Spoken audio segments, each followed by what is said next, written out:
and listeners and folks out there in general that are first-time listeners perhaps to People for People Radio, welcome. I'm Santos Bonacci and I'll be with you for the next 2 hours. So we did have a scheduled guy to talk with us and that didn't happen. That was from the Free Thought Project.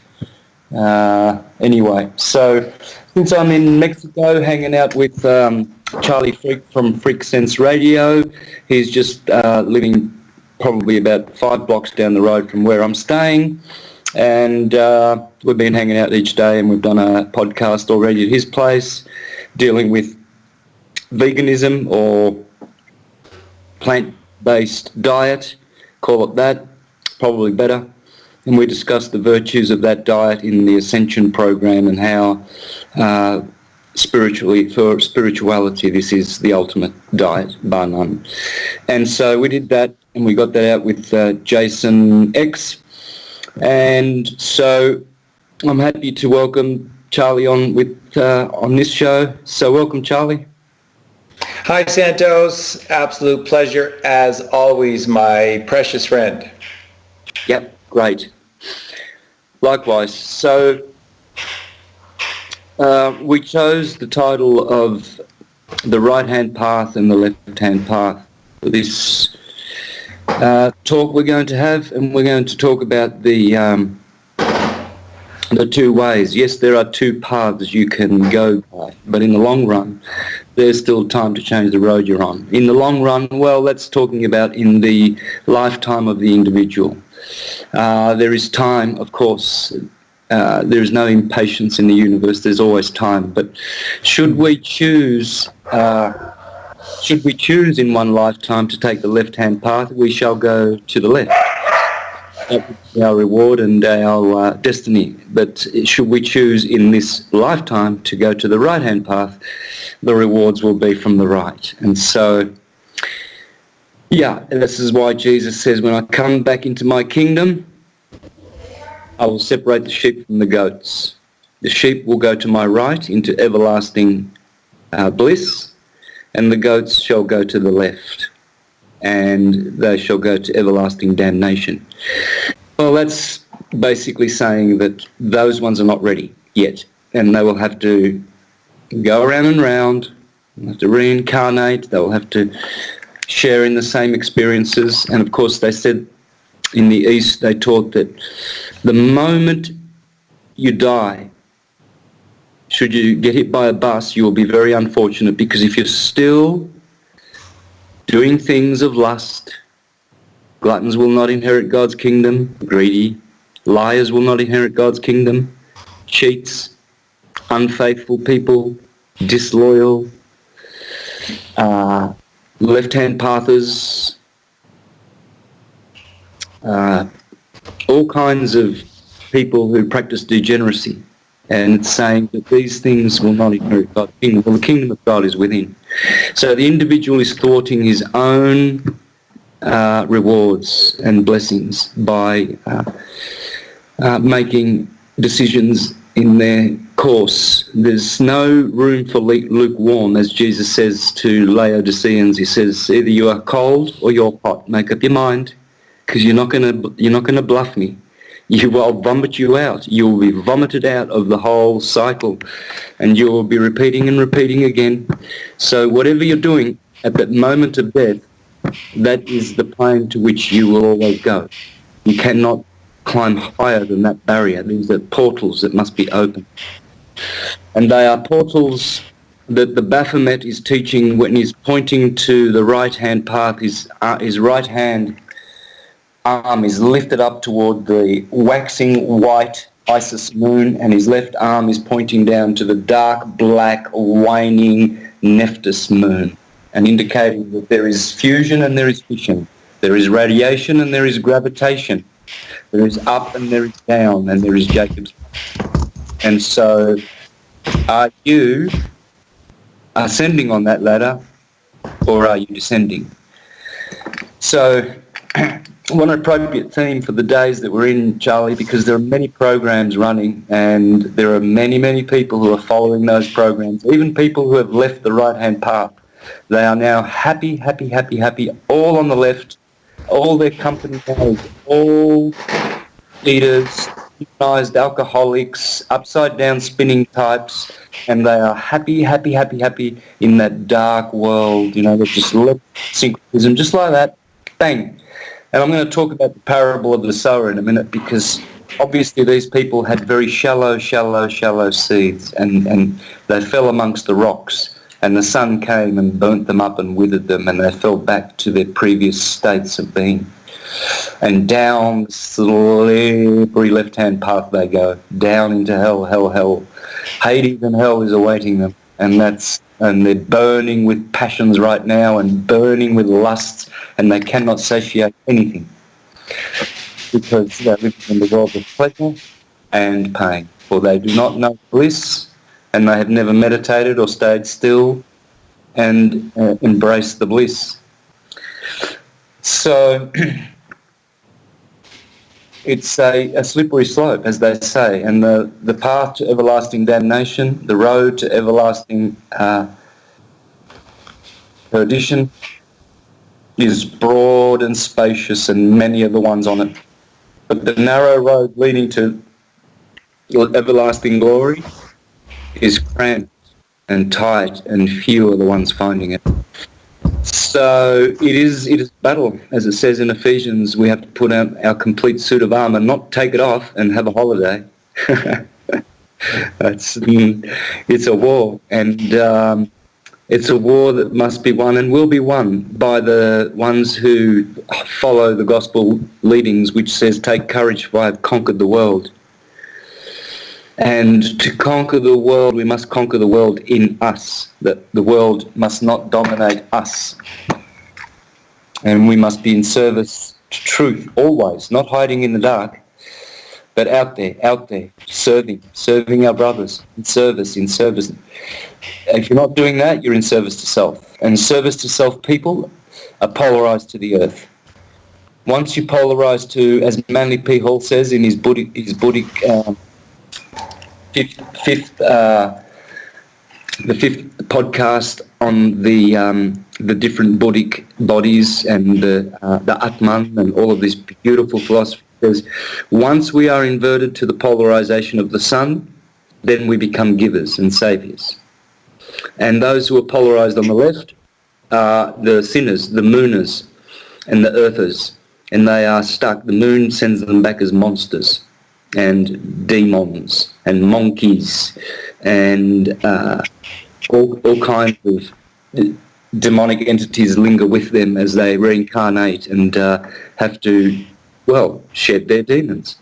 So rather than doing that, a lot of people have gone off and on the left-hand path collecting demons. As they go, more and more entities possess them, and more they become delusional, neurotic and psychotic, and hence depression, suicide, self-hate, jumping from partner to partner, seeking polyamorous experiences, pornographic, promiscuity, and all kinds of anything goes because it's fun. So for fun, they do what the foolish virgins did, which was to burn up their oils, their chrism.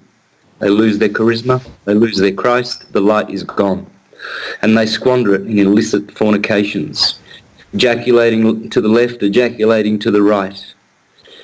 And so they know no limits, you know. And then, of course, this leads to other things. Then there's, sadomasochism in sex, or there's, heavy drug taking. Let's get, real heavy drug taking in sex. And then there's pornography, there's pedophilia, and then there's bestiality that leads to that. And then there's snuff movies and all kinds of seeking more thrills, because the left-hand path does not reward and satisfy.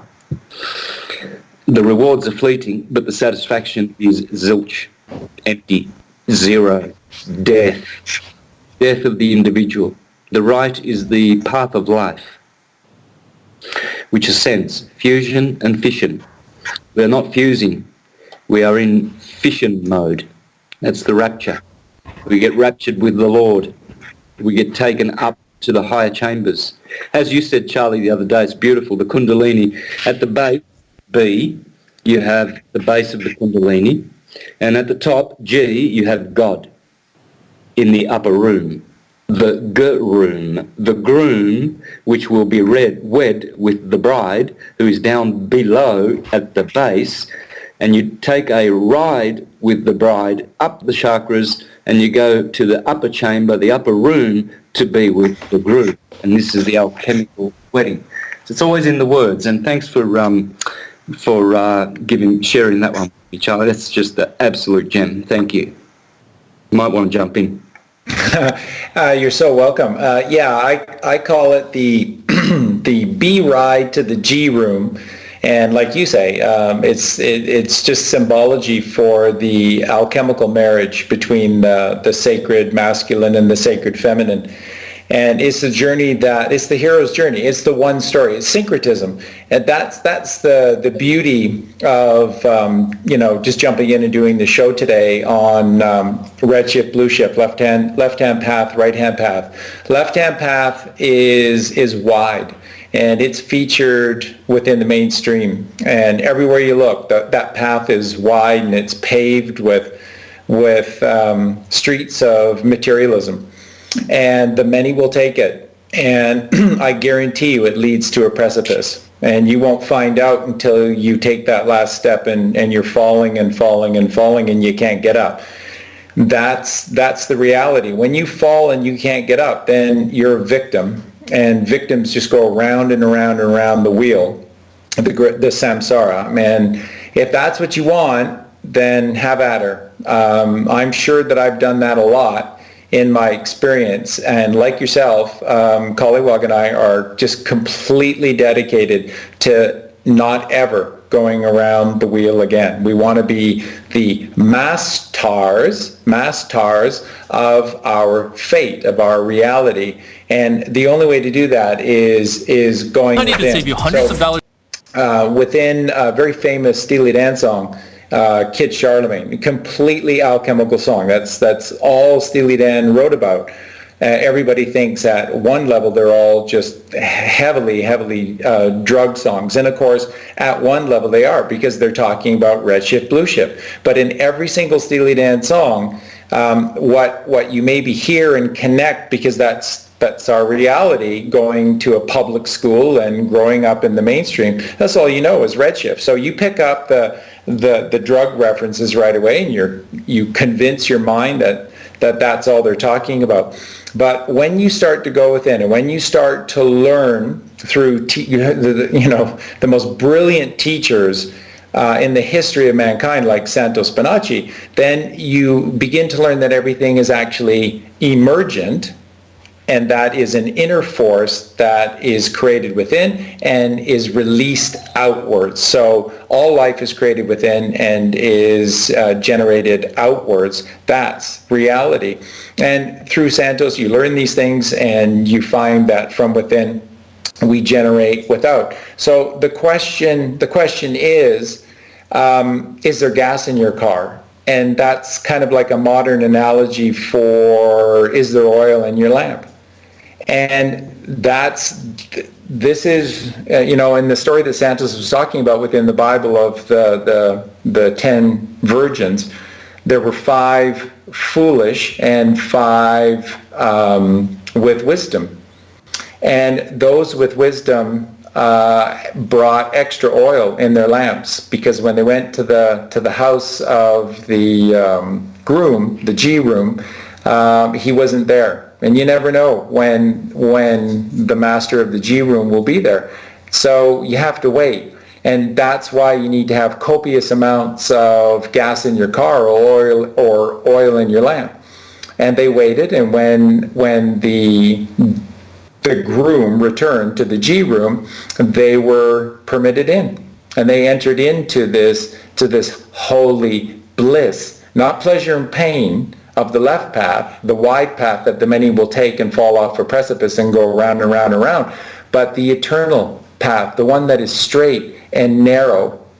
And it becomes so straight and narrow, like Santos teaches, that after a certain point, there's no turning around. You've done so much of the work that even if you don't make it through this pass or this go, you don't go back to the beginning. You don't go back to the start, forgetting everything as a yet another newborn baby that just finds themselves getting birthed into worse and worse and worse situations with worse and worse and worse parents. And the choice is yours. And the right-hand path that Santos talks about is all about having oil in your lamp or gas in your car. And that only gets done by doing the work. And there are so many things that I'm sure we'll touch upon in the show today that are the bastions of what this work is, the cornerstones of who we truly are. And it's all, I find it's so amazing because it's all just so commonsensical in terms of who we are and what it is that we're supposed to do. All we need to do is just breathe, control our breathing, relax, still the mind, and all this stuff is just common sense. So with that, let me pass it back over to you. And just applaud you again for being the master teacher on the fact that while we're living what appears to be the solid physical realm, the truth is that the basis of everything is an alchemical world of metaphysics, and it's all within you.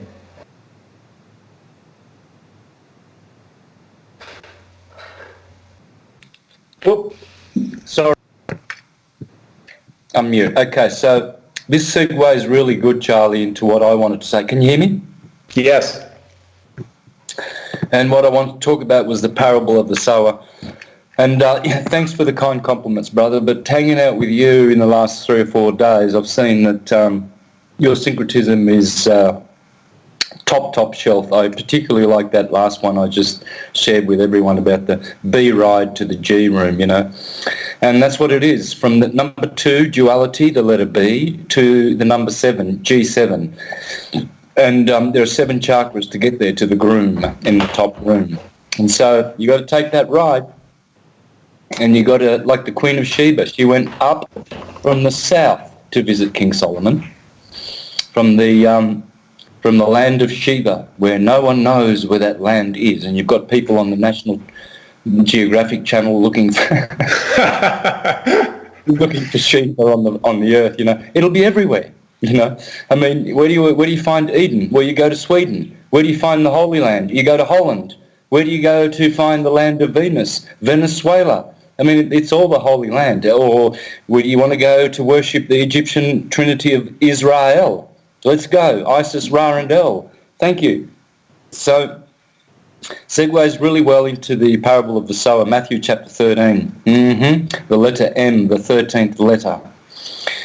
So, here it goes. It says, and it's talking about 4 classes of people. 4 types of seed get sown every time a sower goes out, And especially if there's tough soil and rocky soil and weedy soil in amongst the good. So you always get better tomatoes where the good soil is growing, and you always get bad tomatoes where there's, a lot of rocks or so not enough water or whatever. So it always works that way, and this is how the parable goes and is explained. Why some people endure in the path on the right and some do not, and they are like the wind, like the chaff in the wind. They know not who they are or where they are going. So that same day Jesus went out of the house and sat by the lake. Such large crowds gathered around him that he got into a boat and sat in it, while all the people stood on the shore. Then he told them many things in parables, saying, a farmer went out to sow his seed. As he was scattering the seed, some fell along the path, and the birds came and ate it up. Some fell on rocky places where it did not have much soil. It sprang up quickly because the soil was shallow. But when the sun came up, the plants were scorched, and they withered because they had no root. Other seed fell among thorns, which grew up and choked the plants. Still, other seed fell on good soil, where it produced a crop, 100, 60, or 30 times what was sown. Whoever has ears, let him hear. The disciples came to him and asked, "Why do you speak to people in parables?" He replied, and there you go, by the way, there's your scripture if you want to show that the Bible is parables and Jesus speaks in parables, because that's how truth is hidden from the unwise. You know? When you're speaking about the birds and the bees and your children are listening, you want to hide the true meaning of it, because otherwise it might cause a different dynamic between you and your children. So you'll say parables, and the children think you're literal birds and bees, you see. He replied, "Because the knowledge of the secrets of the kingdom of heaven has been given to you, but not to them." Hey, you might want to mute that mic so it doesn't get recorded. Charlie? Yeah, I know. Just hit the mute button. I will. Because whoever has... So because the knowledge of the secret... This is interesting, isn't it? He replied, "Because the knowledge of the secrets of the kingdom of heaven has been given to you, but not to them." So that's the churchgoers. Whoever has will be given more, and they will have an abundance. Whoever does not have, even what they have will be taken from them. This is why I speak to them in parables. Though seeing, they do not see. Though hearing, they do not hear or understand. In them is fulfilled the prophecy of Isaiah. You will be ever hearing, but never understanding. You will be ever seeing, but never perceiving. For this people's heart has become calloused. They hardly hear with their ears, and they have closed their eyes. Otherwise, they might see with their eyes, hear with their ears, understand with their hearts, and turn, and I would heal them. But blessed are your eyes because they see, and your ears because they hear. For truly I tell you, many prophets and righteous people longed to see what you see, but did not see it, and to hear what you hear, but did not hear it. Listen then to what the parable of the sower means. When anyone hears the message about the kingdom and does not understand it, the evil one comes and snatches away what was sown in their heart. These are the people who, you talk to them about the way the world really goes, you know. We're living on a plain net, not an upside down spinning Santa ball. And that what they do, they shut their ears. They do not understand. Oh, go away with your silly theories. And the evil one comes and that anything good that they had was now totally snatched. This is the seed sown along the path. The people who are not following the path, on the left-hand path, that is. The seed falling on rocky ground refers to someone who hears the word and at once receives it with joy. Oh, syncretism is the best. Oh, how I love it. I'll never leave it. I will always be devoted to the gods and syncretism. But since they have no root, they're hypocrites, they last for only a short time. When trouble or persecution comes because of the word, they quickly fall away.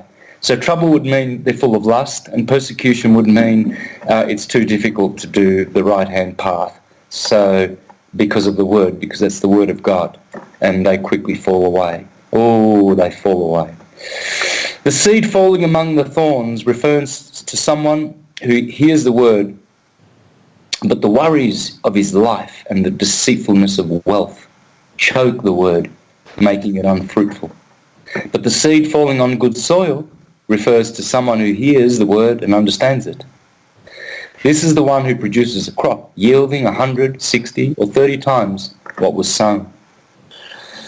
Then another parable, the parable of the weeds. So that was the sower, and then followed immediately by the parable of the weeds. These are just two of the best parables.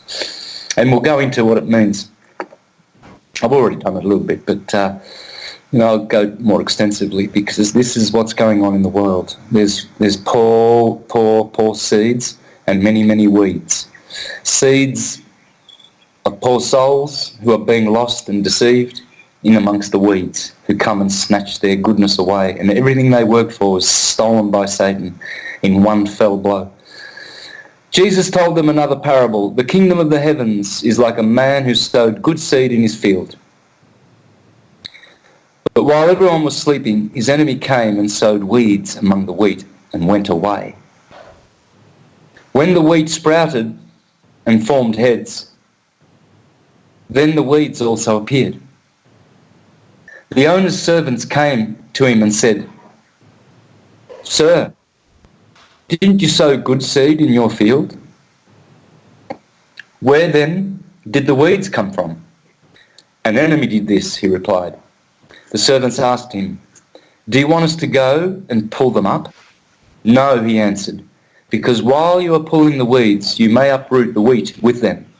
Let them grow together until the harvest. At that time, I will tell the harvesters, first collect the weeds and tie them in bundles to be burned, then gather the wheat and bring them into my barn." So, you see, this is all about seeds and weeds. And the seed, the bad seed that people are sowing is the seeds of lust.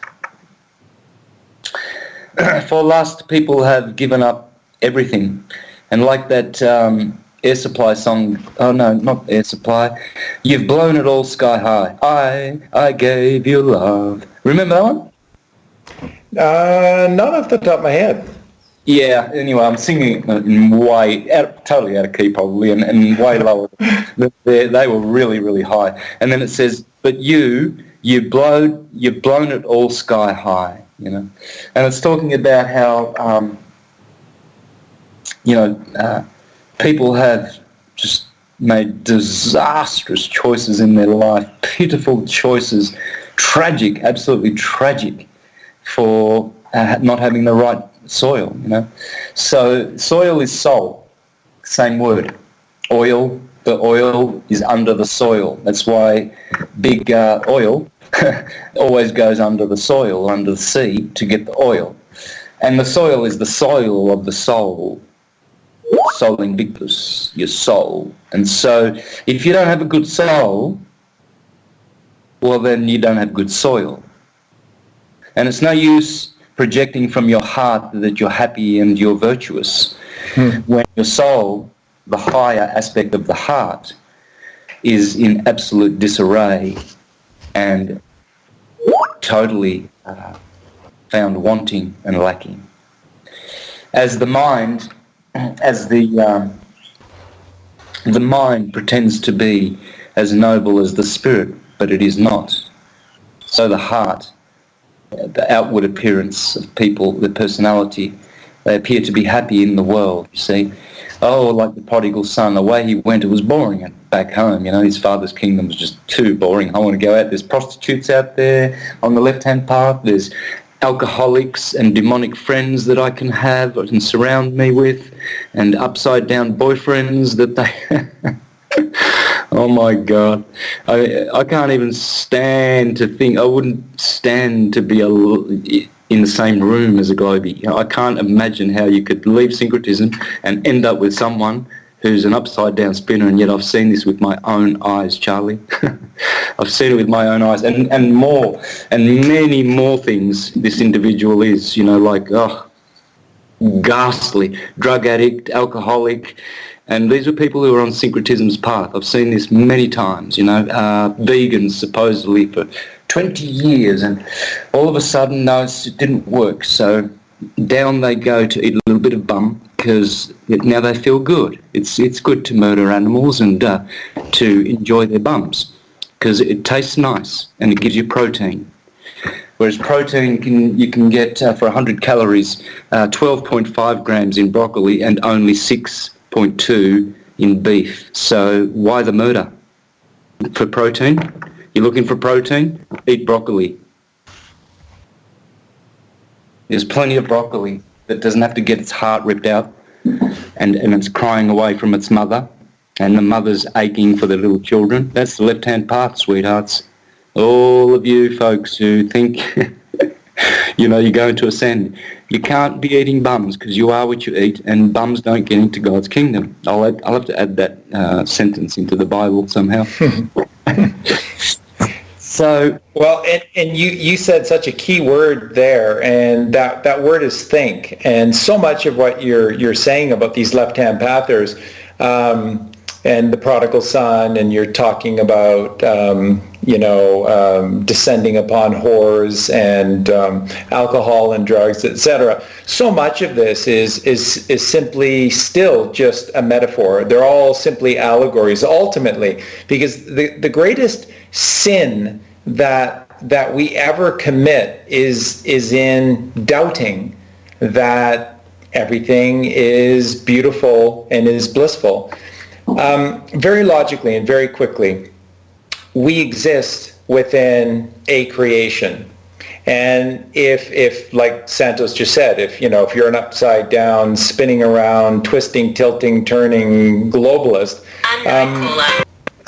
you're lost, and you absolutely probably won't get any of this. But the fact of the matter is, if you again calm your mind, still your mind, and just logically relax, it's so obvious that this creation is no accident, and it's not a series of coincidences. It is elegant design beyond description.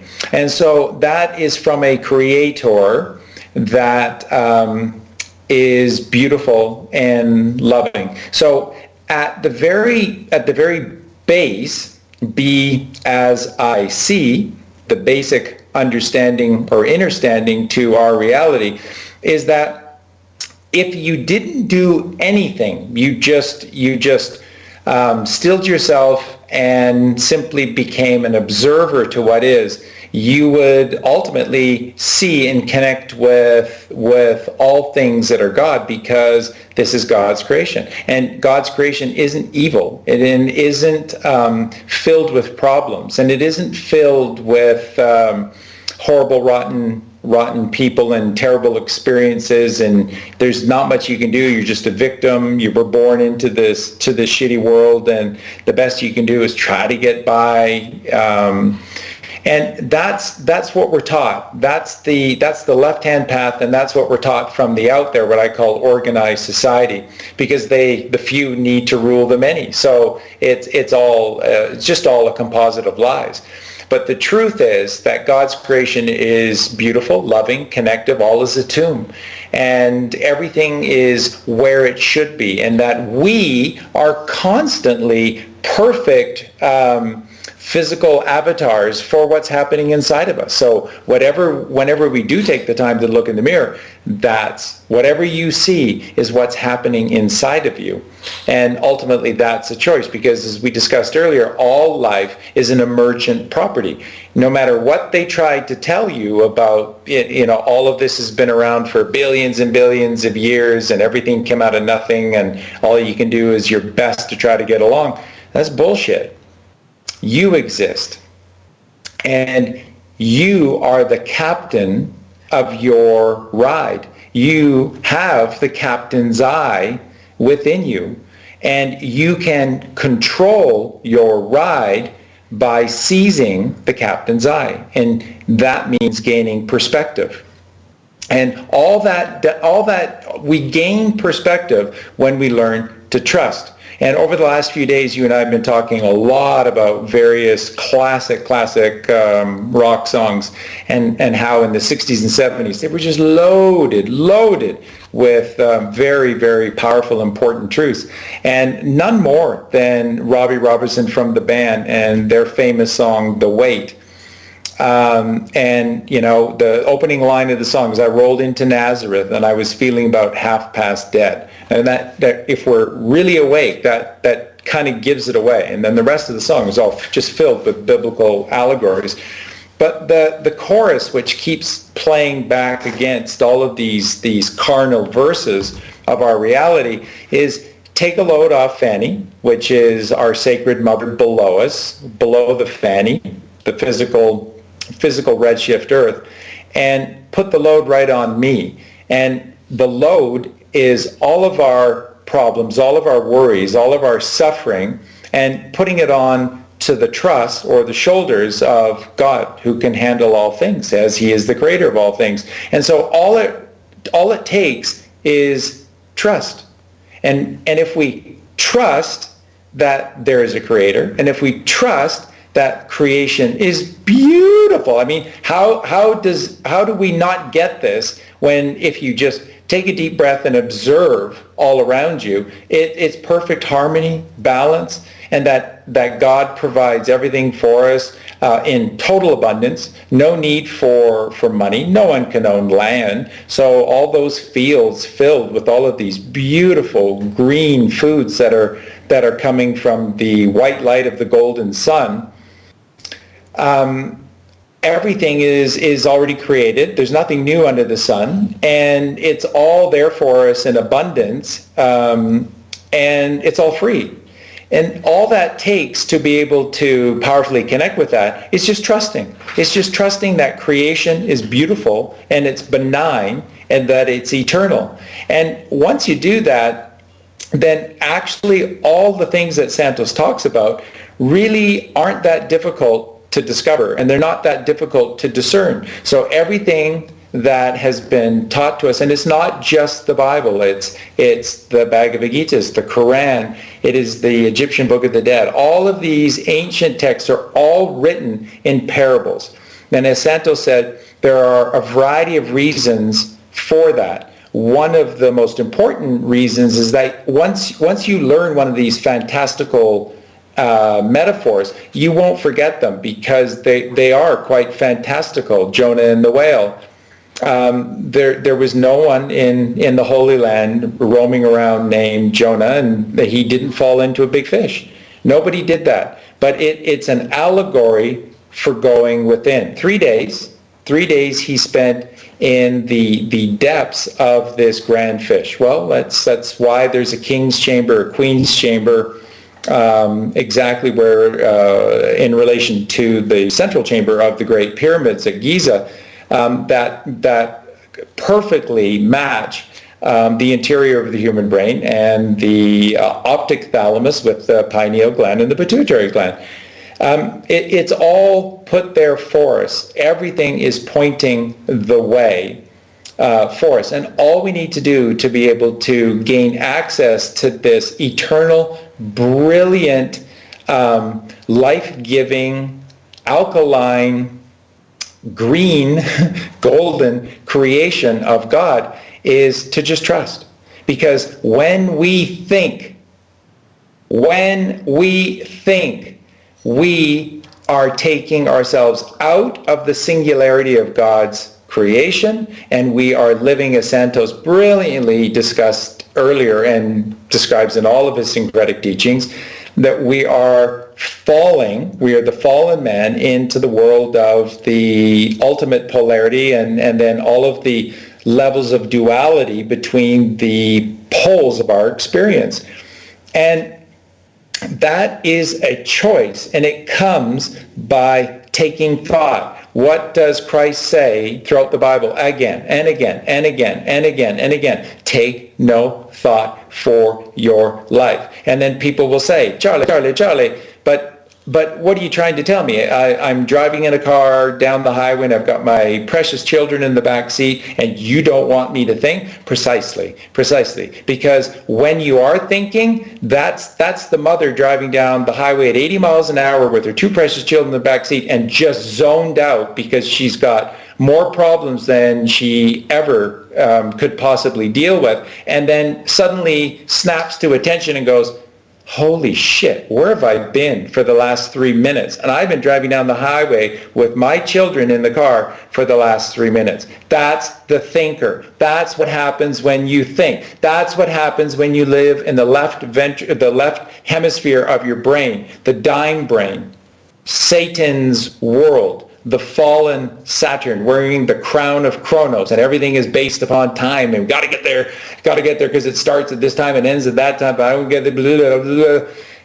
That's your reality when you think. When you take no thought, thought is replaced by two senses that nobody seems to want to talk about. So where everybody knows about the five physical senses, well, there are seven senses, but nobody seems to know sixth sense and seventh sense. And these are intuition and telepathy. And they come from within. And here's the really cool thing about trusting in God and God's creation is that everything that you need to know comes to you, and not a moment too soon, but never a moment too late. It arrives precisely when it means or needs to arrive.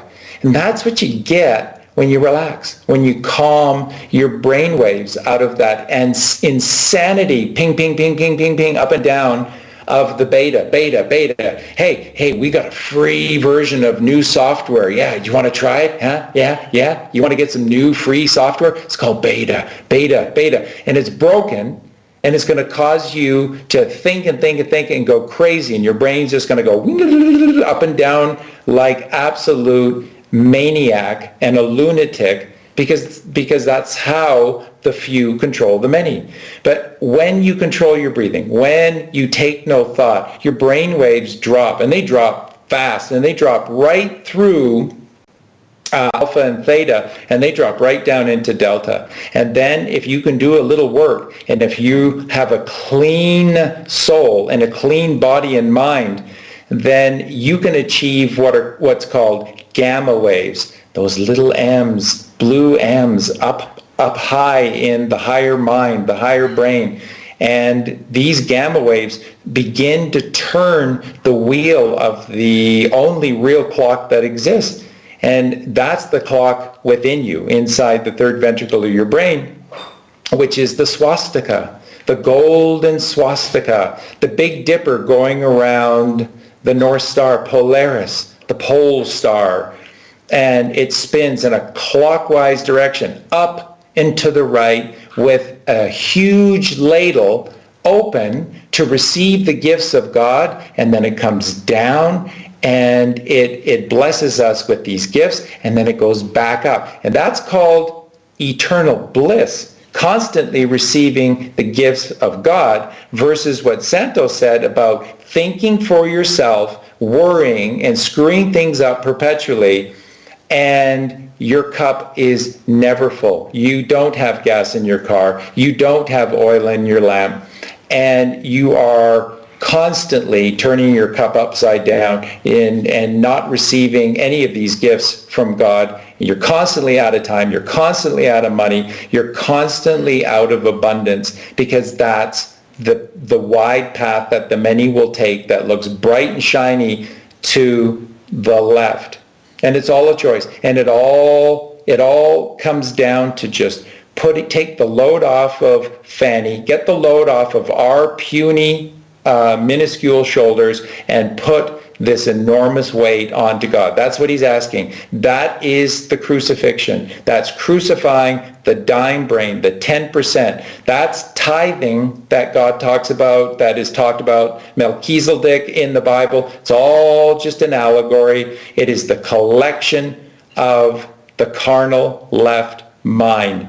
Give me your broken carnal left mind, and I will give you the world. And the world is the 90% of the right brain. And with that, I'll pass it back over to you, my friend. Yeah, so, and this is the onerous responsibility that we have, to not fall back in a former state, but always be excelling into better states. Put on the new personality, as the scriptures say. Always put on the new personality. It's not speaking about the lower ego personality, but a new personality, which means a better, transformed one every day. New. The key word there is new. Your personality needs to be renewed, or it needs to be perfected, you know. A lot of people do not see the rough edges that they have around them, you know, or the the gaping holes where they are hypocrites or where they are weak and do not stand for anything. You know, do they stand for truth, or do they, compromise because they've got a big audience, so they only teach partial truths? And that's not going to get them anywhere, nor the people that listen to them. Exactly. So we have this cross that we must bear. Our body is a cross, and we all have a certain amount of responsibility, or at least an input into the whole of everyone awakening and our individual selves. If we're lazy and we think, no, that's not up to me, I don't care, then we're not contributing to the whole, right? This is where people get confused with the community-minded spirit and the more selfish, self-centered unit. Promoting the unit or the collective, right? There's always this war. Well, you are both. You are both. We are, and we have a responsibility, because whatever is in there is out there. Whatever is out there is in there. And so to some extent we are co-creating this. So we cannot, we cannot put down our arms and our armour. We must always be ready to fight the fine fight, and to win and conquer the world. And because as it says in Mao Zedong, in the Art of War, that to win a war is to win so that no one is hurt. That's winning a war, So this can be done by the individual who's on the right-hand path. Right-hand path simply means ascending, up and in. Jesus of the Sacred Heart is always pointing to his heart and upward. And that is because you go up and in, or in and up, not down and out. The down and out are the downtrodden. That's right. They are the ones who are descending down and out in the world, lost, like the little sheep of the tribe of Dan, of Israel, the lost children of Israel. So the diaspora. And so to bring back the little children of Israel, we have to go in the heart. That's where he's pointing. And then he's pointing upward. That's up to the Lamb of God, the heart and the Lamb. That's where the groom is, the G room, the God room.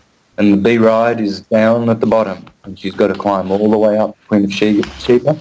And the Queen of Sheba came with many, many gifts. She did not come empty-handed to Solomon. She didn't enter the heart from the bottom, Kundalini. She didn't enter the heart with no gifts for the heart. She was pure and virtuous. And then she went up to Solomon, and the mind and heart complex is the soul of man. In fact, Aries, the Lamb of God, the cerebrum, and Leo, the lion, the heart, the lion heart of Leo. And those must be, that's the path to heaven, in and up. Into the lion and up to the Lamb of God. Hiram Abith, the high ram above, builder of King Solomon's temple. So if you want to be a king and have a soul, this is our path. This is the right-hand path, because the Kundalini turns right-hand. The Kundabuffer is a left-hand turning serpent. And that's the one that catches all these young people in their teens and 20s and in their youth, that are polyamorous and just promiscuous and just anything goes, It's just drugs and sex and orgies and debauchery and degeneracy, and there they go, losing their soil, bad soil. Their soul becomes withered, as the soil does if you mistreat it. So this is why I was adamant in the early part of this that, I can't stand even just sharing, a few lines of exchange with people who are closed-minded. I don't mind if they're open-minded and they haven't chosen either way which cosmology they believe, or whether they're astrologers or whether they're atheists or whatever, or whether they're eating meat. That's fine, but we're not. It's a different thing when people are teaching that these are ways to ascend, because they're not ways to ascend. It's in every scripture they all concur that were written at a time when we were much more conscious, which warned us clearly which was the right way. And death and killing was out, always has been. Thou shalt not murder. And the Buddha said that even if you kill a fly, let alone eat it, you can sabotage your own path. You can be worthy of hell. And Bhagavad Gita says if you kill animals and eat them, you will be incarnated as an animal, you will be killed and eaten. So you should experience what you put an animal through. So that's why God gave us the fruits of the trees, as frugivores that we are. So it's not about, it's as you grow in your knowledge and expansion, these things will be automatic part of your life. You will not escape it. That's how the path will appear to you. It will be pure. It will be virtuous. And it will have all the right-hand paths of purity, telling truth to each other, being transparent, not lying, not cheating, not having false motives. Everything is pure, and everything is done right and correctly. There's a correct way and there's an incorrect way. The left-hand path is about chaos. And those who are on it are on the path to death, and it's only going to hurt them, It's only going to hurt them. This is only a call for everyone to either improve wherever they are or not descend. It's like a project. If you've got you're writing your biography, autobiography, and you've got a file. Every day you reboot your computer, you reincarnate, and you would add to that book if you're going to get it out one day and publish it. You don't want to take away from it. You want to every day add and make it better, and then put it away every night when you turn the computer off, and make sure there's no viruses. You've got virus protection there, so that file doesn't get corrupted, because that's your autobiography. So then you're sleeping, and then the next day you wake up, reboot the computer, and you would be mad if you wiped all the content. Every day you just wiped it out and started again, and wiped it and started again. You would be just foolish. So that's the same with now. You would be foolish if you didn't want to get on the path of ascension, because ascension means to better yourself, to better oneself, to improve, to work on oneself, to not rest on their laurels, to not be lazy and slothful, because that's one of the 7 vices which lead to hell. And hell is a condition, remember that. And it's a condition that you bring and invite unto yourself. You don't go there. So going to hell means that you're going to in a conditional state. That's where you're descending to, because you have chosen lusts, and you've chosen to make your friends and your circle of friends all bad people. Because remember, paradosis is happening all the time. If you hang around with thieves, you'll become a thief. If you hang around with high elevated souls, paradosis will occur, where there's an exchange of consciousness. You receive, all of a sudden when you go to the guru and you touch his foot, you are now being blessed with his consciousness. That's all you are doing. You are entering their toroidal field, and paradosis is occurring. In Neoplatonism, this is where you have like a theurgy or a henosis. A theurgy is a merging, a yogic merging with the God, the monad, the Godhead, and you become one with God, and you are God. And that's how we are to descend, but to ascend. But this path has been almost unreachable for some due to their very, very, very bad decisions to, go to the darkness. And so this is sad. I always speak to these people, and I always like to encourage the other people who are on the path. You know, I like to be very, very positive, but I also like to reprove, not anyone directly at all, but I do use direct experiences, but I never would do that, because then that is their choice, and that is everybody's choice. But as a whole, scriptures admonish us to reprove, you know, the evil way, as the tribal clan mother would do if any of her in her clan started showing, you know, evil inclinations and bringing perversity into the clan. You know, she would have to sit down with them and discipline them and reprove them, because the unit cannot corrupt the collective. Be careful of the yeast of the Pharisees, the scribes and the Pharisees. Do not, be careful of their fermented bread, their yeast, because this is their trickery, you see. And sorry, Santos, if I can interject for a sec. Again, this is, you open the show about explaining to everyone about allegories, and I think it's just so important, once again, to just draw this out for everybody, to make this absolutely simple, the way that the Bible is supposed to be read and understood, very simply. But you have to understand that all of these ancient texts are not written literally, they are written allegorically, and everyone who wrote them and has been involved with the sacred text has always known this. And it's really only through the advent of organized society and organized religion that we have lost this very simple and basic understanding that these sacred texts are teaching allegories. These are fantastical tales, so that you won't forget them, that are teaching you the most important core basic lessons for your life. And you're giving all of these wonderful examples, and you just brought up yeast again, and the yeast of the Pharisees. All of this is an allegory for not using your left brain and not taking thought. And like we were talking on our podcast yesterday with Josh, about, you know, the truth about the vegan diet and veganism being pure and raw.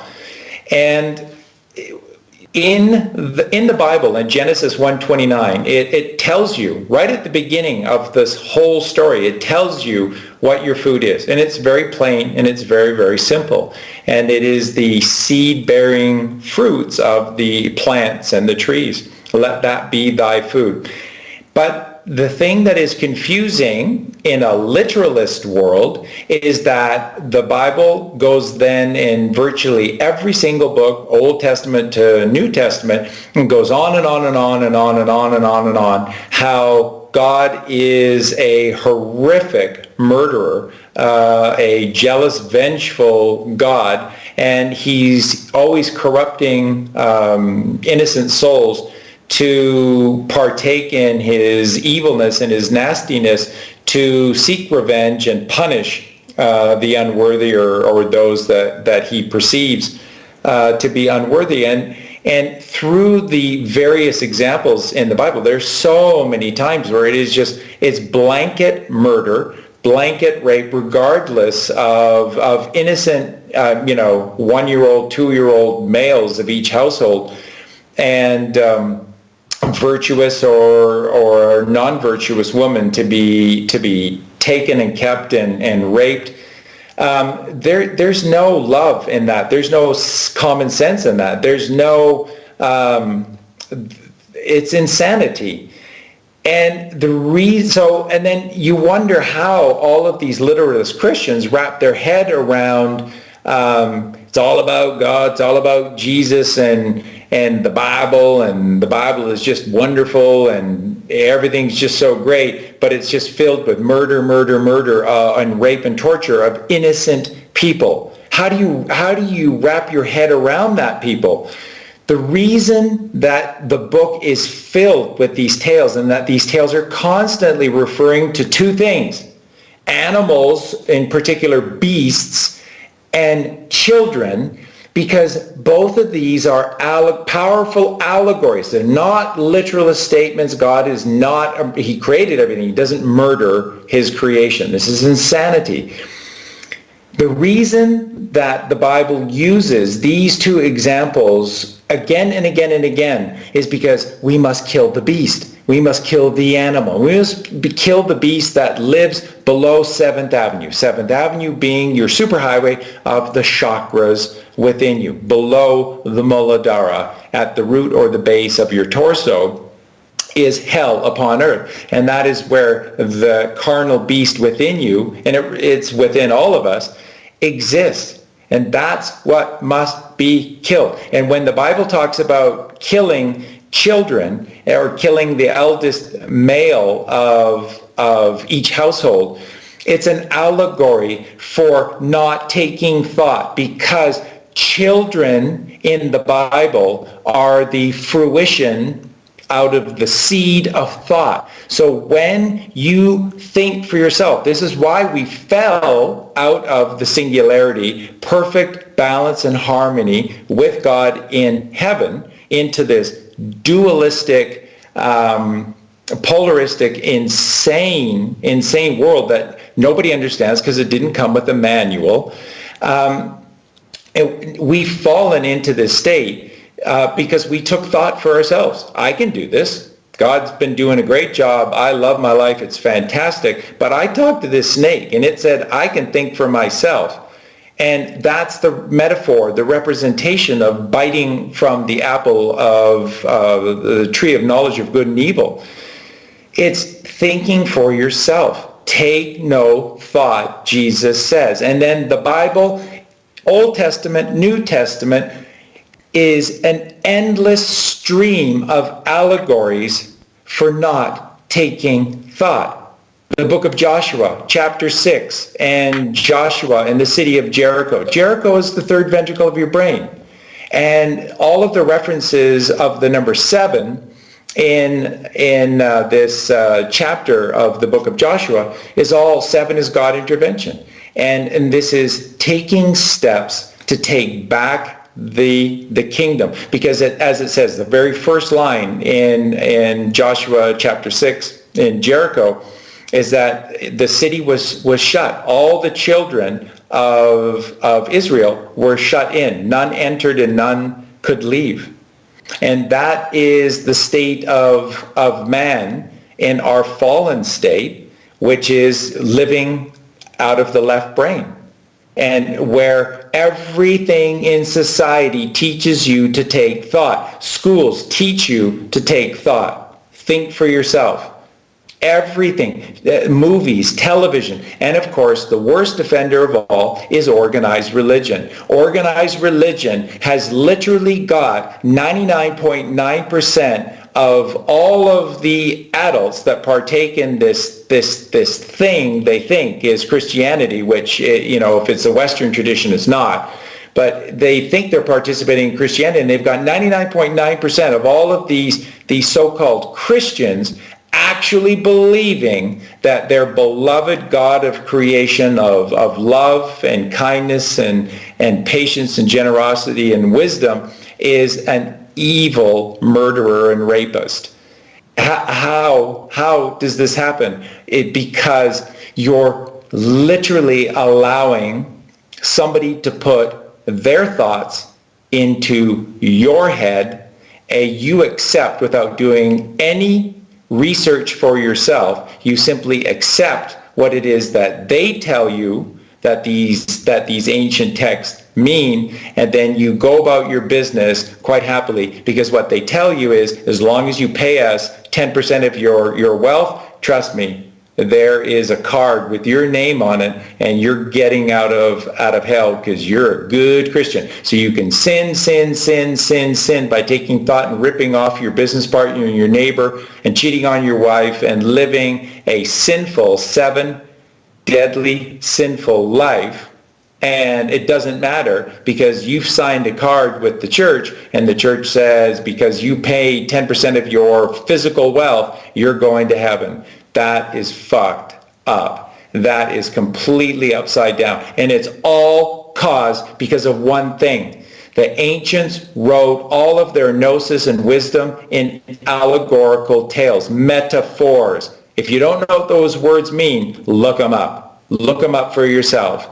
That's how everything was handed down to us, so that it can't be obfuscated. As long as you know that it's an allegory, even the simplest of us can figure out all of these allegories. They're actually quite simple as long as you understand it's not a literal story. And that's what the Bible talks about. Old Testament, New Testament, every single book, every single chapter, take no thought. Because the fallen man, the prodigal son who gets bored living a virtuous life on the homestead, is the one who listened to the talking snake and said, hey, you can do this for yourself. Be your own man, do your own thing, and go out there and, cut your own path in this world. And eventually it all leads to that big wide path that the many take, that leads to the precipice, instead of the right-hand path, which is straight, which is narrow, and is, like Santos said, is constantly ascending up and to the right, up and to the right. If you want to catch wisdom, cast thy net to the right. And one other point I just wanted to bring up before I pass it back over to you, Santos. You were talking about the example of Leo and essentially the tail. And take a look at the Great Pyramids of Giza, and just to the right is the Great Sphinx by the 3 Great Pyramids of Giza. And if you look at it, what are you seeing? You're seeing that the Sphinx is a double creation. So at the front, you have a representation of the constellation Virgo, and at the back, you see the tail of the lion, so that's Leo. And the whole point of this is everything is so perfectly symbolic, and it makes total sense, and therefore that's your path. These are your teachings, and you follow them. Virgo is from the Virgin. Virgin simply means take no thought. The pureness of the mind who has never left the singularity of heaven with God, which is allowing God to create. There's nothing new under the sun, so why would we even take thought? Just enjoy this abundant, eternal, beautiful, perfect creation. That's Virgo. And she comes first at the head. And to get to the lion and to become the Lion King and ascend up, you have to go through all of the other constellations before you come all the way back around to the tail of Leo. And so what this is telling us is that when we do leave the womb of the Sacred Mother, the Virgin Mother, of taking no thought, and we begin thinking for ourselves, we have to go through the Great Wheel, and we have to go through the 12 constellations, constantly figuring out that every time we think, we create problems, and then we try to think our way out of problems, only making them worse before we come all the way back around to true wisdom. And I'm going to, just as I pass it back over to you, leave everyone with this. Remember, quite literally, we all live on the ground floor. The rich and the elite, they take all the houses that are up on the mountaintops and they live in the penthouses of the skyscrapers and whatnot, and we're shoved into basements, subterranean places, or on the first or second floor. And this is for a reason, and this is an allegory and can be taken quite literally as well. And that is that down on the valley floor, you have no perspective. And if you're constantly taking thought and making decisions for yourself, how do you expect any of them to come out righteous or to come out perfect when you have no idea what is over the ridge that's 300 feet down the road in front of you? If you can't see beyond the tip of your nose, then you have no perspective. If you have no perspective, you have no hope of making a righteous decision or a wise decision.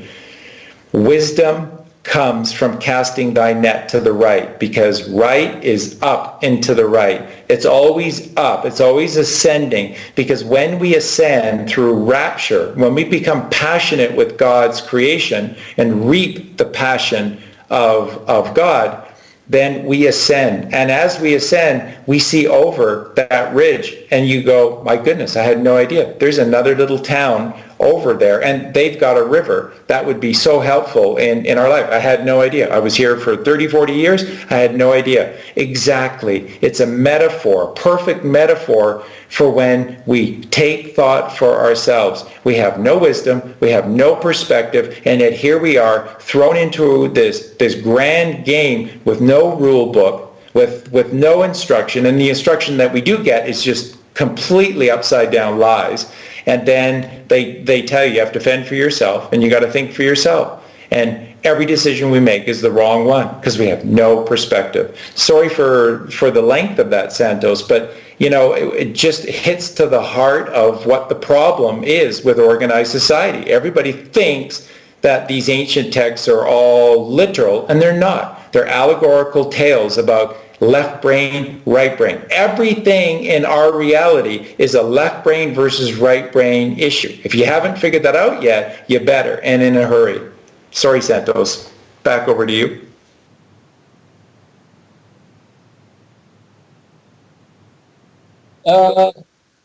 Yeah, we could have a break. I was thinking of going straight through. I'm totally good.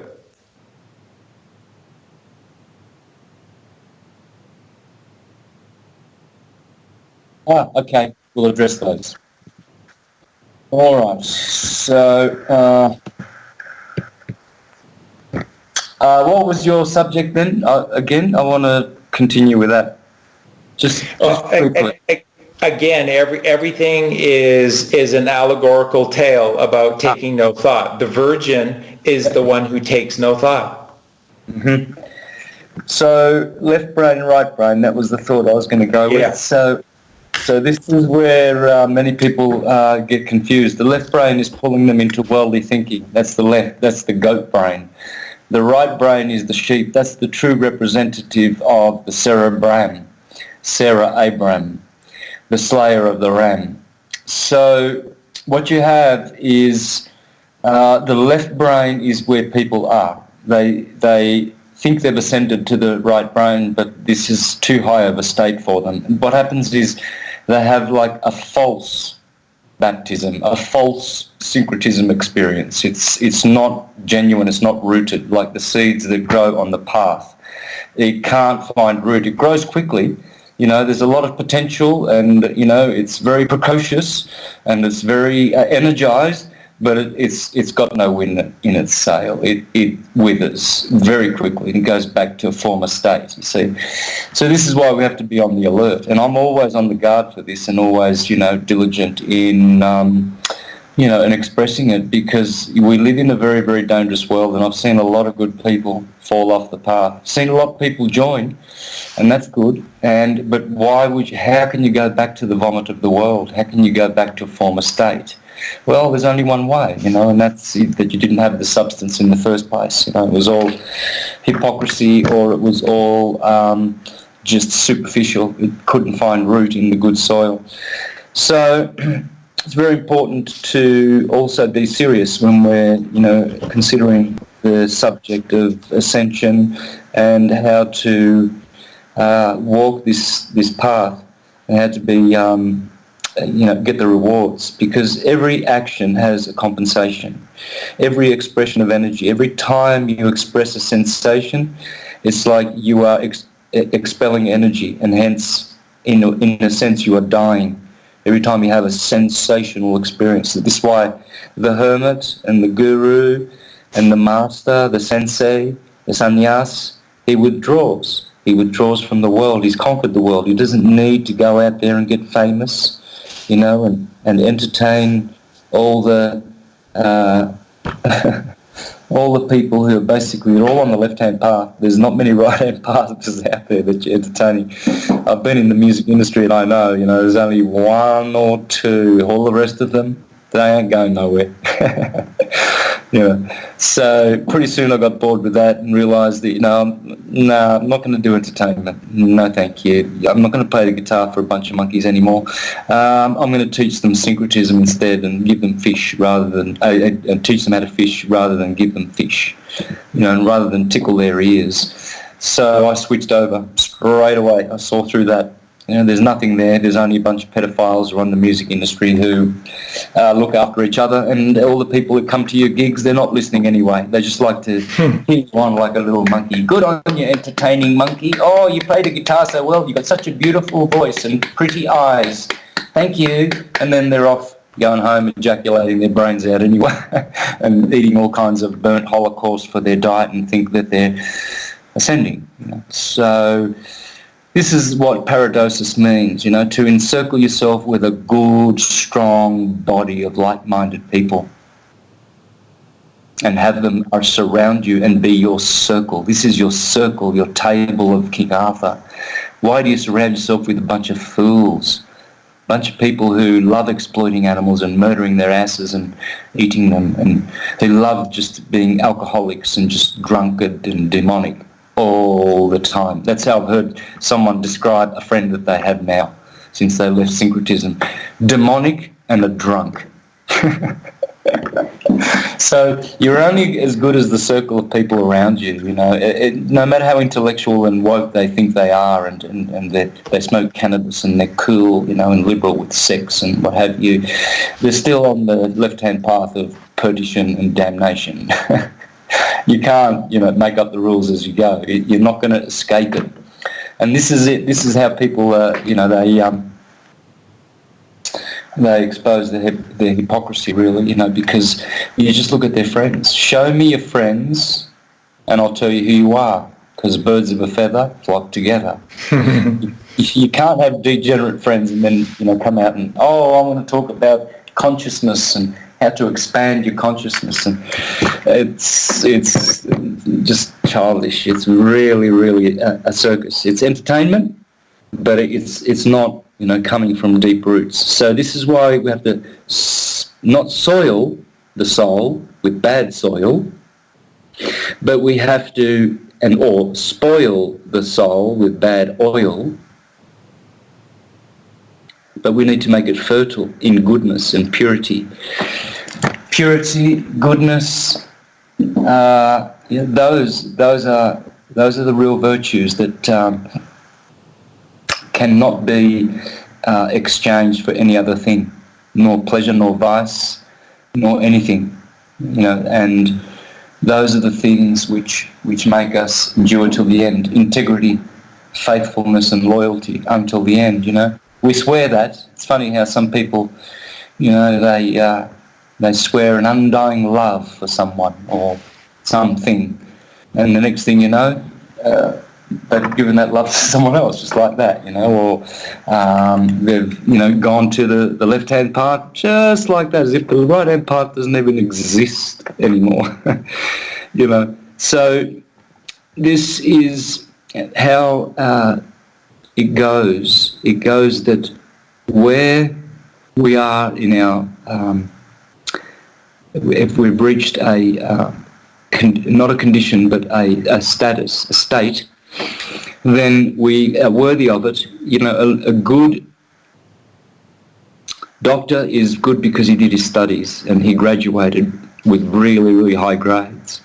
You can't blame the the university if you didn't graduate because you were too lazy to study.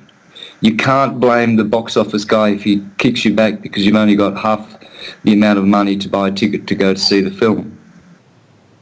And you can't say that you haven't been warned about the foolish virgins and the wise virgins and about buying gold from me so you can be saved. I love that scripture. Let's have a look at that. I want to talk about that because it has three aspects of it that are in the song Stairway to Heaven. Yeah. Buy gold from me.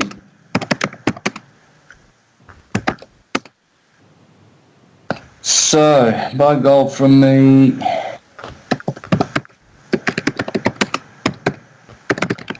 So here we go, Revelation 3:18. I counsel you to buy from me gold refined, so you can become rich, and white clothes to wear, so you can cover your shameful nakedness, and salve to put on your eyes, so you can see. See, this is not a literal man telling all his followers, what to do and being dogmatic. This is parable. This relates to everybody. It's also in the song Stairway to Heaven. She's buying a stairway to heaven so she can become rich, and she doesn't get delusional, as it says in the start of the song. There are two paths you can go by. She wants to be sure, so she's buying a stairway to heaven. You have to be sure about where you're putting your money, where you're putting your efforts, where you're putting your interests, your time, your friends that you're hanging out with. And buy white clothes to wear so you can cover your shameful nakedness. You're naked. You've jumped off the syncretism chart totally. You're totally ashamed of it now. Can't even mention the word. And you're naked. You've been exposed. There's no more syncretism now, just darkness. And salve to put on your eyes so you can see. Oh, please don't go teaching if you can't see yourself. Please stop it. It's embarrassing. You have to be living the life. You can't be practicing shameful nakedness and pornography and promiscuity, ejaculatory, black, tantric, drugged out sex and be teaching about ascension and expansion. No, you can't do that. It's funny. It's a comedy act. It's entertainment. Don't do it.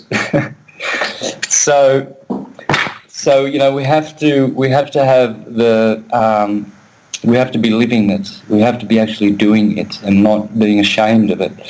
So I see a lot of people who want to be teachers, but they're all just specialising in their little gimmick, this trick, have a listen to this, I've discovered something. No, everything has to be syncretic now because that's how the mind is going. Syncretism must be the key word, not even astrology, it's syncretism. Otherwise you're just dividing more and putting more poo in the puddle. We don't need more muddying of the puddle. We need syncretists to teach the syncretic model, and it's the etymological model and the astrological model. Those three go together. You can't have any other model. And you can't be talking about anything else, just a waste of time. This ascension process is all there is in white tantra and purity, and how to make a better world. Because what we're doing is if we're not carrying our weight, we're just asking for more vicious and evil and nasty demonic cycles of reincarnation, eating and pooing and buying and selling and entertaining people at the local cafe, because you're the best singer around. And, you're just entertaining a bunch of monkeys, and they're not thankful at all. They don't remember you when they go home to bed to their own worries. That's how they treat people in Hollywood. They the successful people who success, and they're full of cess, and they literally do sexual favours, sodomy, bestiality, and they get to the top all right, and you want to entertain these people or be with them and be popular. No, thank you. No, don't seek popularity in this world because it's not going to come, but you'll seek for it and you won't get it. You'll never be popular when you seek popularity. If you want to be doing the right thing and teaching syncretism, then you will be, both hated and loved, but not just,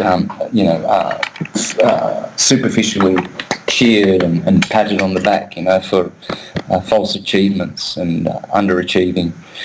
So this is our opportunity, and it's serious. It's not a game, and it's awful when you see people fall off the path because they just all they do is put smear a shit stain all over syncretism and really make it look despicable and like it's just debauchery and it doesn't mean much. You see a lot of people who talk a lot of talk, but their walk is just really it's just pathetic. Really, it's sad, and I don't see a lot of it, but it happens, and this is what we need to be really careful of, and to protect the fold. He who tries to come into the fold by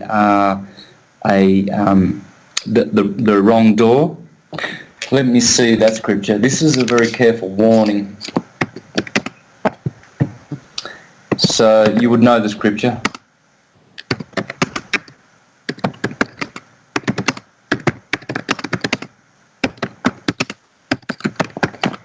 Let's have a look then. So truly I say, whoever does not enter the door or the sheep pen by the gate, but climbs in by some other way, is a thief and a robber. Here's another version. I tell you the truth, anyone who sneaks over the wall of the sheepfold rather than going through the gate must surely be a thief and a robber. So you see these so-called Mayavadi left-hand path livers and pretend to be right-hand path teachers. They are thieves and they're robbers, and they just expose themselves. This is the sad part of this whole thing, where the self-deluded people are pronouncing themselves, teachers and gurus, etc. So we need to be careful because that is another demonic thing we are battling. And so the Good Shepherd always warns the flock about this, and that's why part of our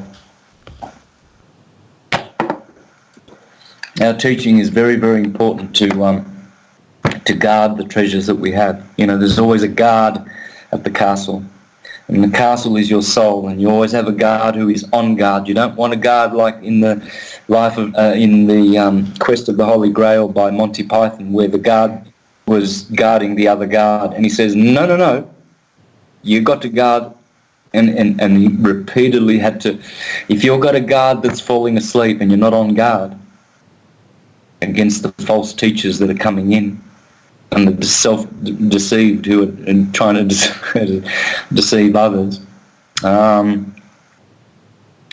this is tantamount to folly, and it can be very, very harmful on the soul. So the right-hand path and the left-hand path. This is not a game. Well, you could call it a game. Yep. If you want to be frivolous and light-hearted and footloose and fancy-free, that's cool. You can call it a game because you will be playing the game, and it will be Russian roulette, and you do not know what's around the corner, dear ones. You do not know what hell could be around the corner when you're playing dangerously on the left-hand path, because there's always going to be more pleasures and more gains on the material level, but way many more pains. Pain after pain and torture and torment forever and ever and ever.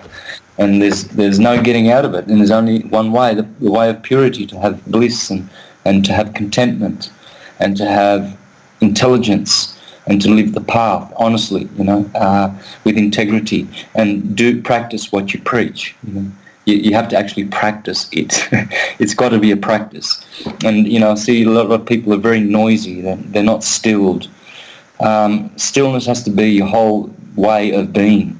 And, generally you can't really find that when you're out there all the time and not doing meditation and yoga and just living, a way which is the standard way of life, the standardized diet. So be careful of the yeast of the Pharisees and the false shepherds. You see, I tell you truly, verily I tell you, Pharisees. He was talking to the Pharisees, right? A Pharisee is a hypocrite. It's like the Farsis, the Persians. When they descended.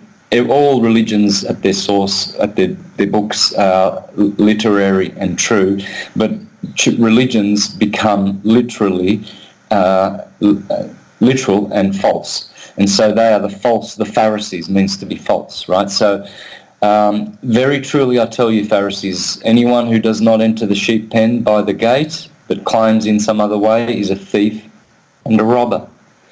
So, we want to be, if we're going to be preaching and teaching, we're going to be walking too. There has to be some walk and no hypocrisy. I see people who are talking about ascension and their partners are, drug addicts, pharmaceutical drug addicts, alcoholics, and all their friends are demons and alcoholics and left-hand pathers and promiscuous and bisexual and all kinds of upside down stuff, whereas the scriptures are actually telling us how we must, if we're preaching, we must have around us, we must have that lifestyle. You can't have the left-hand path lifestyle and be teaching the right-hand path. It's you're naked. You're out there naked and exposed, and you're looking ridiculous if you're trying to do that. And that's what I see a lot of people doing. And I like to say to people, just stay close to my channel, please. Stay close, because you'll get what you'll get all the protocols and all the truths, and understand how the truth and how to practice, and the true syncretism. Best word. No need to be ashamed of syncretism. No. The moment you do that, you're showing who you really are. You're showing that you are a divide and conqueror, a chaos individual, not a uniter. That's the satanic mode. That's when Satan is strong in your chart, and you're letting that evil Satan manipulate you on the left-hand path. You just can't do that. So purity and a good word that I'm learning a lot from a wonderful lady in my life recently. She likes to say transparency, and I'm learning a lot about transparency. It's a very, very beautiful word, honesty, and not deceiving, people, saying you're something when you're not. It's not transparent, and it's not very friendly, it's not very polite, and it's not the way to to behave. So dignity is what ennobles an individual. To have dignity, to be respectful, and to treat your friends really, really, and everyone really, really kindly. And things like courtesy is very, very important. And so transparency is where the life you live is exactly the same as the life you present on, in the public. And I've always been honest about myself. I've been honest about where I've been neglectful and how I live my life. It's impressive to me how many people still question me as to whether I will eat fish, for instance. I'll be sitting there sometimes with some people, and they'll say, like, so you won't have any fish then? And I'll return to them that, well, I'm vegan.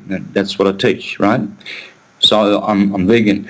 And then and what about, so not even like cheese and no dairy, you'll never drink some milk and a bit of beef, just, if you need iron. No, I'm vegan. That's what I am. See, what comes out of my mouth is what I am. I am that. So it's very, very sad to see people who are confused about what they're practicing, what they say who they are when they're clearly not. And so this is where deception comes in, and that's, you've got to be careful of the leaven of the Pharisee, because false doctrines will creep in. They'll start saying things like, oh, it's okay, you will ascend if you have flesh.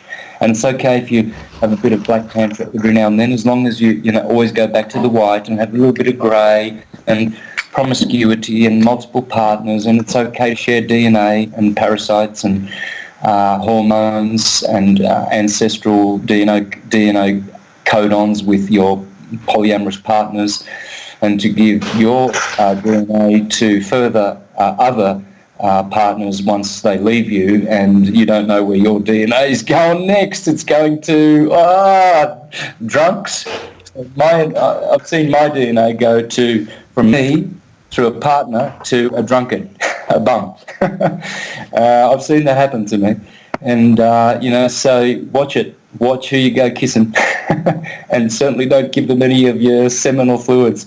Keep that stuff to yourself, folks. That's your tree of life. That's your nourishment. That's how you keep, activating on the path of ascension. So very, very careful, the sexual aspect of ascending. And, you don't want to be practicing debauched left-hand part sex and teaching ascension and expansion when you're simply not doing it. It doesn't work.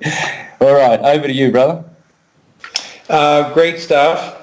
And, when you're talking about watch out for the leaven of organized religion, remember there are three components to or three members or role players within organized religion. There are the scribes, and all the scribes do is they write down the records, but they're told what to write down.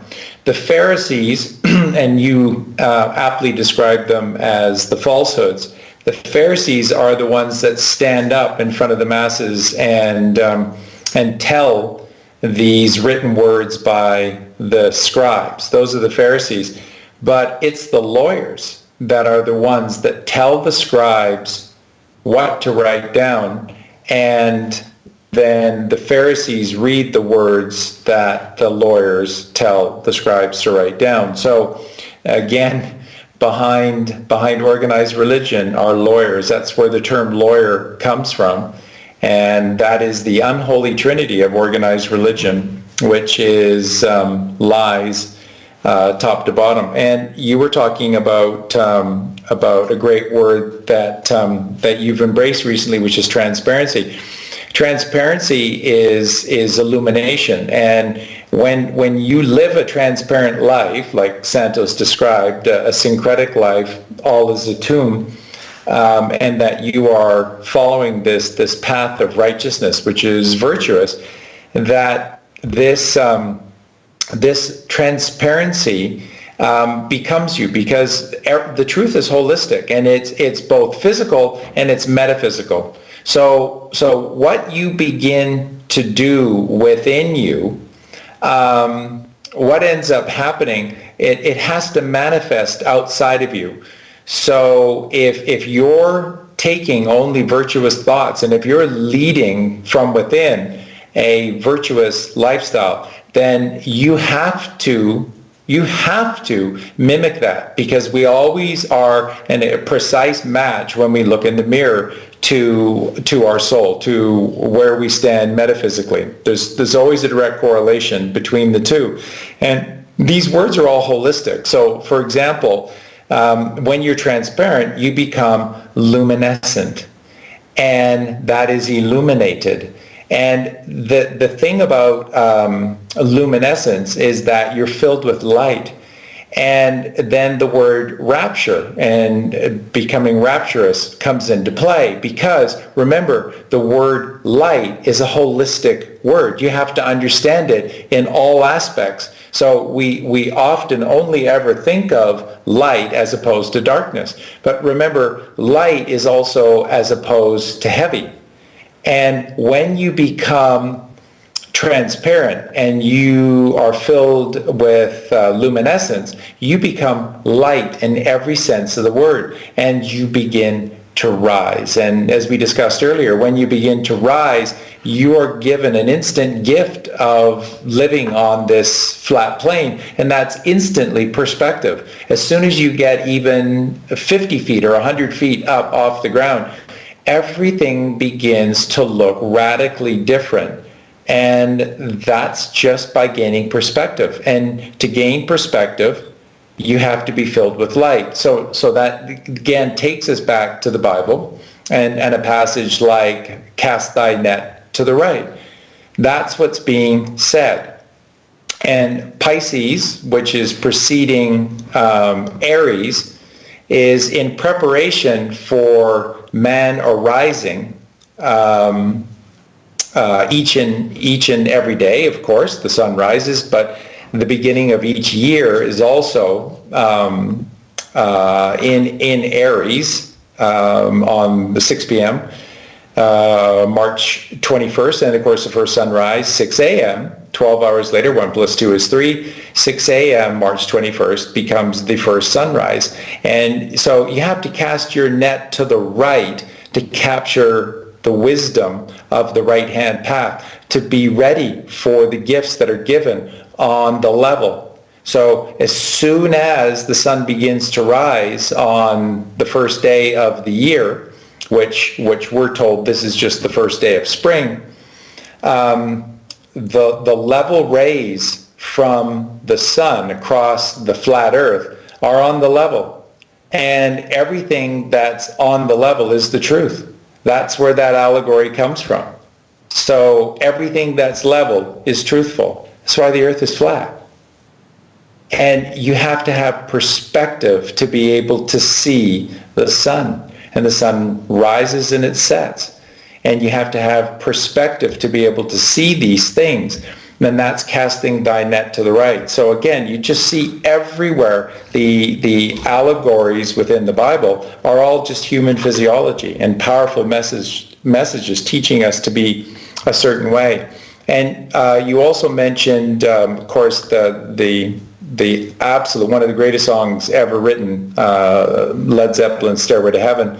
And you're talking about the significance of the lyrics in the song by Robert Plant. In that first verse, at the bottom half of the verse, after it talks the first part of the duality, the materialistic plane of there's a lady, and she's buying the stairway to heaven. The second half of that first verse is the dualistic nature of our reality. There's a sign on the wall, but she wants to be sure. Because sometimes words have two meanings. In a tree, by the brook, there's a songbird who sings. Sometimes all of our thoughts are misgiven.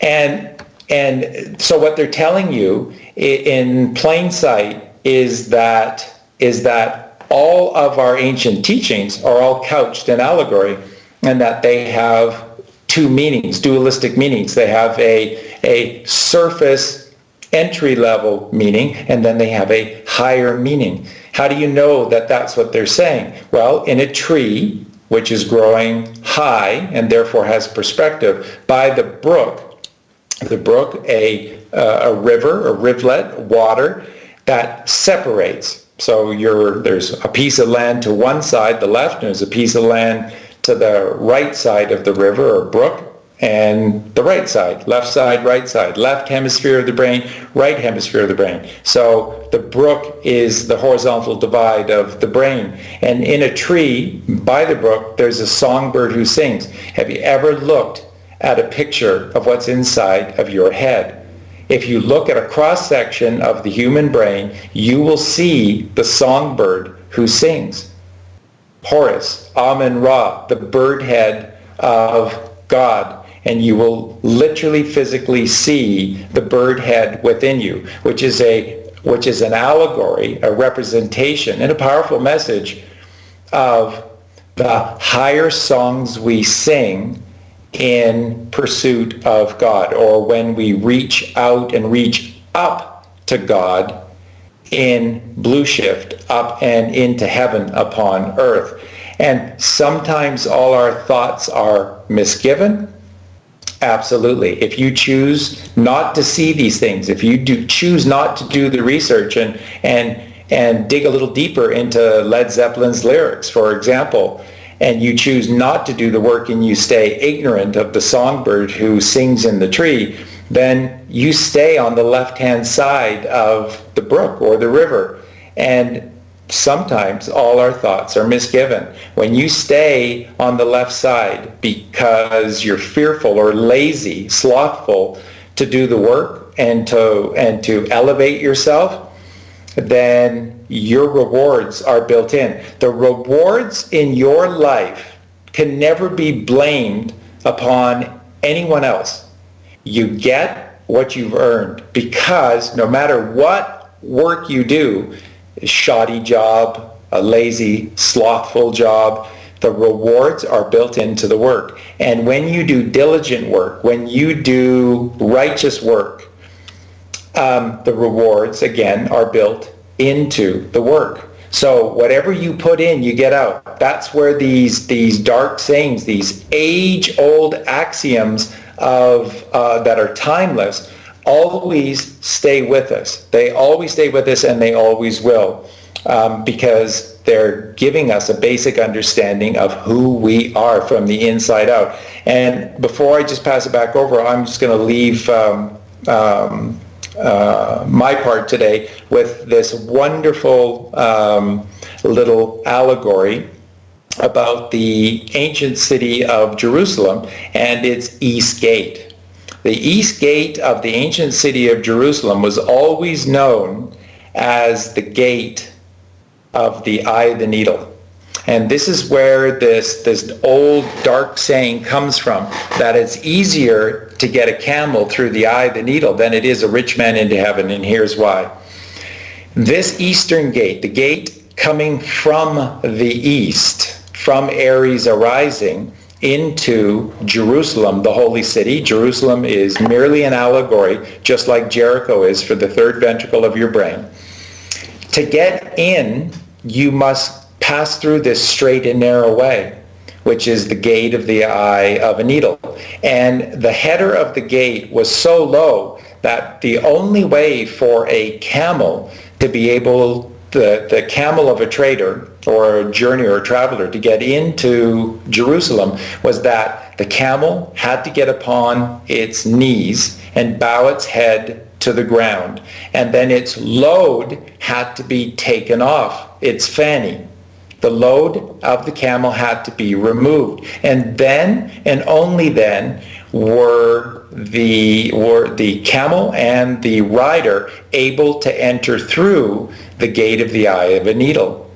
And the parable in this tale is this, that it is only the penitent man, one who is humble before God, that may enter into heaven upon earth, which is the city of Jerusalem, which is Jericho, which is the third ventricle of your brain, which is the very center, innermost place of the human brain.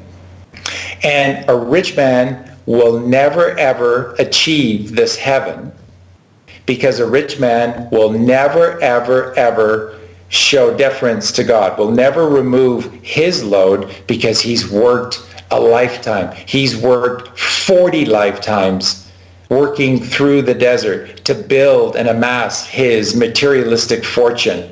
This has to be real. What did Bill Hicks say? This has to be real. Look at my large bank account. Look at my wallet filled with money. Look at my big family. This has to be real. And that's why the material plane, the left-hand path, will only, which is wide and beautifully paved, will only ever lead you to one place, and that's a precipice. And you won't realize it's a precipice until you've taken one too many steps and you've fallen over the brink, and then around and around and around you go.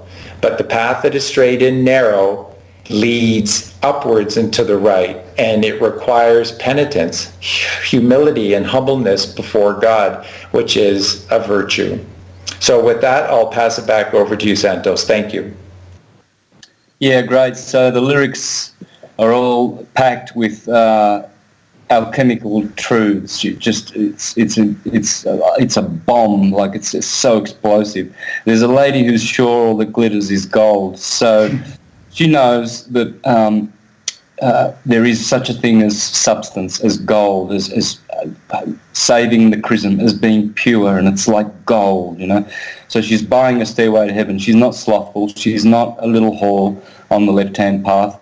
When she gets there, she knows if the stores are all closed, with one word she can get what she came for. So she knows that if the groom is not there, she can wait. She's got plenty of oil, and she knows the word. She knows that she's done and fulfilled the word, so she can get the bridegroom whenever she wants. She's a good virgin. Exactly. And she's buying a stairway to heaven. There you go. She's very, very industrious. She's not, you know, thinking, but let's, you know, linger in this world and entertain people and keep them, you know, and just do whatever comes in our fleeting experience, and let's just drift with the wind, shall we? No, she was serious. She's buying a stairway to heaven, living it. There's a sign on the wall, but she wants to be sure, because, you know, sometimes words have two meanings. So they don't go listening to the left and the right. You know, the right says, vegetarian is the path. And the left says, you can have a little bit of murdered carcass. It's putrefying. It's acidifying and cancerous. But you go ahead and do that, and it'll prevent you from ascending, but it's good for you because it's got protein. Or you'll have the right-hand path are telling you to save the chrism and your charisma, and to go to the seminary and learn what to do with your semen, rather than squandering with all the harlots and all the prostitutes who love the squandering of the Christ. They love it. They delight in it. They're just absolutely thrilled when they see all this ejaculating all around the place. It pleases them. So no, because this one knows this is a wise woman, and she's not going to be fooled by the left-hand path. She'll always stay true to syncretism, always, no matter what, and her partner, no matter what. Cause, you know, sometimes words have two meanings. In a tree by the brook, like you said, the brook, you see, the little tree, the Taurus field, the tree of life. There's a songbird who sings that sometimes all of our thoughts are misgiving. So again, you see, thinking and having misgivings is because of, you know, the left-hand brain and going on the left, the sinner, the sinister. There's a feeling I get when I look to the west and my spirit is crying for leaving. Westing is dying, so he's crying to leave the material, poor, impoverished state of the left-hand pather, and he's seeking the rings of smoke. In his thoughts, he has seen rings of smoke through the trees and the voices of those who stand looking. Of course, the witnesser is always there looking, and he's always looking and waiting for us to respond to their calling, to rise above the lusts and to be a warrior and stand firm and endure until the end, and not take a brief coffee break time off because you need it. And it's whispered that soon, if we all call the tune, then the piper will lead us to reason. The tune is one tune. It's the tune. It's not tunes and songs and entertainings. It's a tune. And the pipe is the true pineal gland that will lead us to reason. And a new day will dawn for those who stand long. You have to endure. And then the forest will echo with laughter rather than slaughter. Just put an S in front of slaughter. And those who are in the world of slaughter are the ones who are slaughtering the Christ process and abandoning the right-hand path and just living in squander and squalor. If there's a bustle in your hedgerow, don't be alarmed now. It's just the spring clean for the May Queen. You see, spring clean is every year. You are cleansing your heart. You are blossoming for the May Queen. You are becoming regal and royal because you are now, listening to the higher mind. Yes, there are two paths you can go by, but in the long run, there's still time to change the road you're on, and it makes me wonder. So again, planting the seed of doubt and the seed of hope at the same time. Which one? Sometimes people, they're right there at the decision-making process. Should I go down the right-hand path or should I take the left-hand path?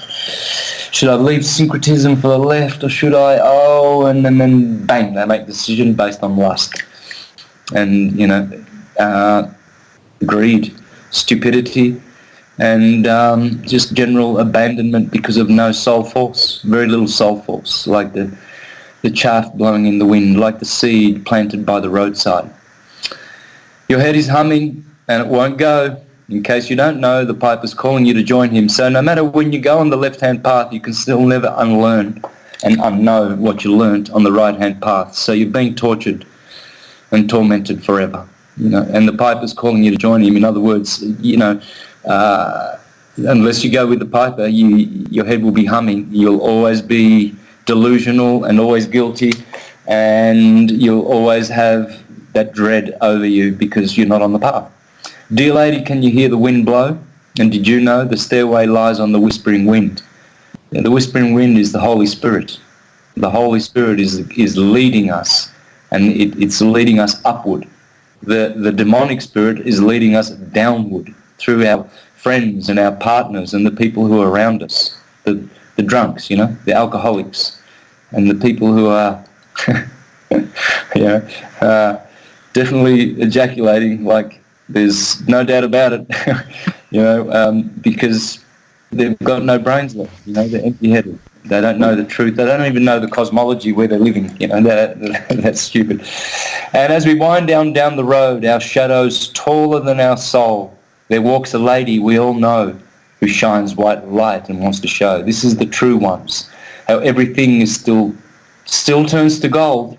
And if you listen very hard, the tune will come to you at last when all are one and one is all, to be a rock and not to roll. This is what the rollers do, they roll around. Oh, here's another polyamorous, who knows what kind of sexual orientation experience I'm going to have. I'm going out to the music bar and picking up a guy because he's handsome and a girl and whatever other DNA. It's so toxic, but this is the pure one. She winds on down the road and her shadow is taller than her soul. And that lady, we all know that lady. That's the Madonna. She's pure. She's a virgin. She's not a whore. And we listen to the virgin and we follow her unto heaven. She takes us through the foramen magnus, which is at the bottom of the skull, where the cerebrospinal fluids ascend up the spine. The spinal column is there also holding it, and the esophagus is breathing. The Holy Spirit is going through that channel as well. And through that foramen magnum, we go through the Virgin. That's the portal in the neck of the Virgin, which takes us unto heaven. And we listen to that lady, and she wants to show how everything still turns to gold. You have to listen hard, and that tune will come to you at last. So that's to anyone who's out there and who have mired themselves in the mud and they want to repent and come back. It's always time, and you will wash your clothes, your white linen of all the stains, and you will protect yourself and make eventually a book, the book of life. And that file that you have when you're writing your autobiography, and every day you're improving and adding to it. One day that will be a book, and it will be in heaven, it will be everlasting, and it will in time, and it will be infinite in space. So that's it. We've come right to the top of the hour, and I'll just really see you off. Charlie, I'm coming around to your place anyway after this. A 5-minute ride on my bike, and I'm going to try and do a live there about your 25 vegan dogs. This is for all the people out there who think their dog needs meat, my breed dog needs meat. Well, no, they don't. They can be vegan, and it's easy to do, and probably we can give them a few tips as to how to do that. So look out for that live on Facebook. And thanks, listeners, to People for People Radio. Please share the links, share the how they can support and help get PBS out to as many people as possible. So once again, Charlie, thank you, and appreciate your sharing. Oh, you're so welcome, my friend. It just a great show, and again, I love sharing in your gnosis. Thank you so much. Likewise, brother. So all the best for the week, and we'll see you next week with a guest. And that will be, I forget her name.